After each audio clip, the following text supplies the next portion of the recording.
Благодарам, подпредседателе. Денес од експозето на техничкиот премиер слушнавме дека разрешуваат професионалци во својата област. Ама се прашувам како може тие професионалци да се разрешуваат, можеби се некомпетентни и не се вклопуваат во најкриминалната и најкорумпирана влада досега што е имала Република Македонија. Ке се повикам и на експозето на екс-премиерот Димитар Ковачевски во врска со разрешувањето на министрите на алтернатива на седница 104 пред една година. Денешните одлуки, цитирам, не се мотивирани од имиња и презимиња. Денешните одлуки не се мотивирани од тесно партиските интереси на ниту една партија во владата, сегашната или идната.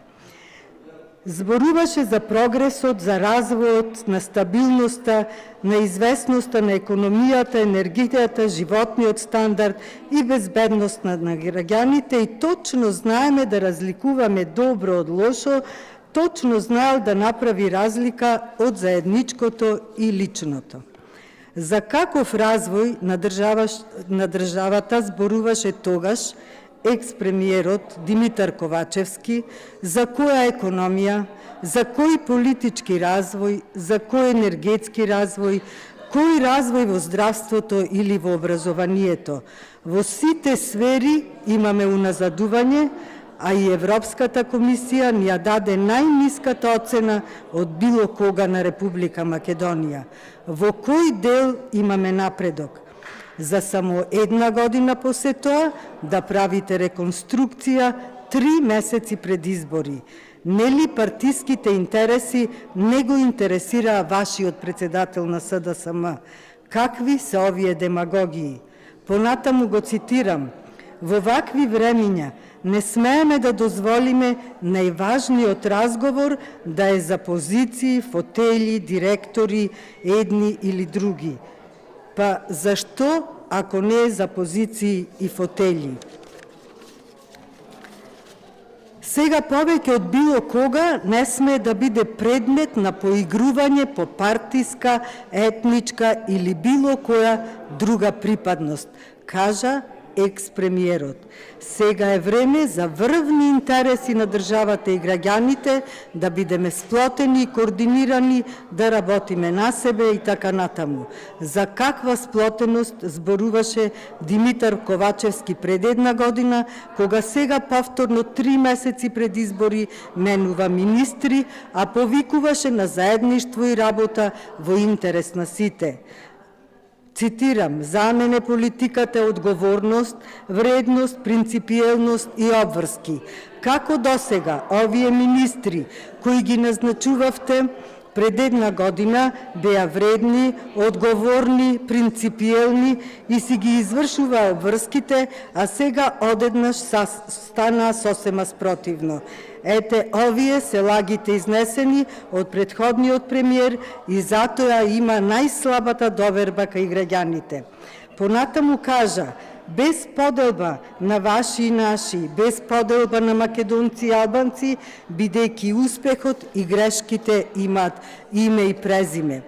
Па еве ве прашувам, кои се грешките на овие министри кои ги менувате, или само тоа што застанаа и се спротивставија на најкриминалната и најкорумпираната влада што ја имала Република Македонија, во која довербата во судството е 1%, во која имаше највисока инфлација, во која учениците немаат учебници, во која здравството е на машина, во која земјоделското производство е намалено за 50% на одредени производи, во која протестираат и студенти, и пензионери вработени во Македонска лотарија, во Фондот за здравство, држава во која рушиме рекорди по загаден воздух, по стапка на морталитет во однос на наталитет, не умира нацијата, во која се иселуваат нашите млади како никогаш досега.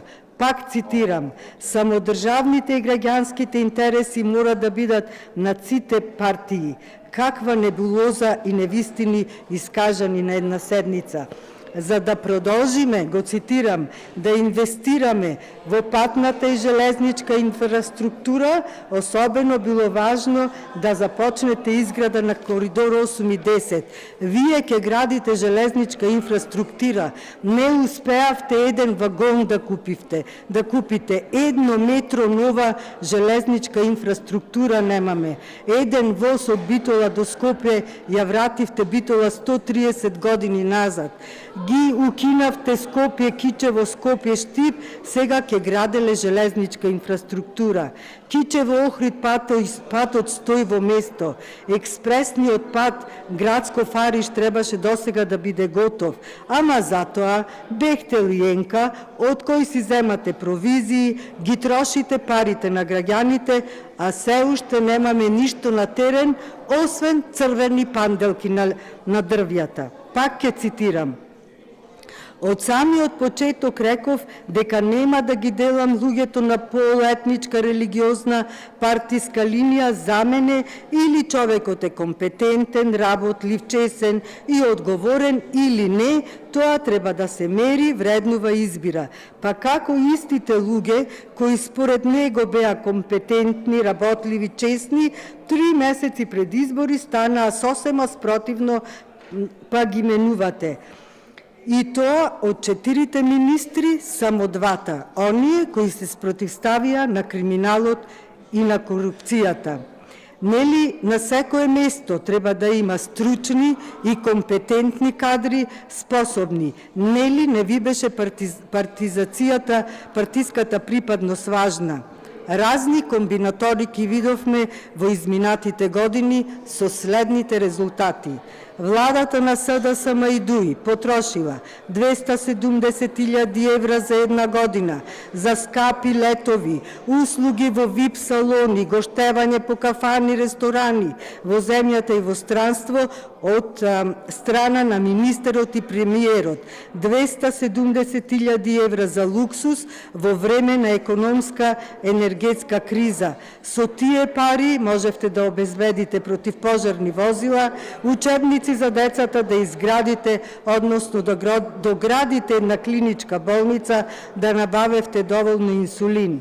Вашата проевропска влада или фронт, која што ни се случува во изминатите години, ни се случи Димитар Ковачевски да биде фатен во аферата Броило, тешка 26 милиони евра, Пиксел Груп основана уште со доаѓањето на СДСМ, фирма која добивала државна помош во износ од 450.000 евра и грантови од 70.000 евра.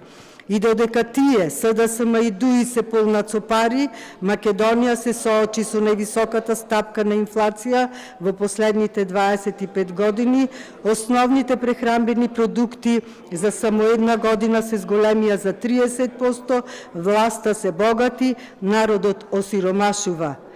Оваа влада на СДСМ и ДУИ ги претворија државните институции во подружници на нивните фирми.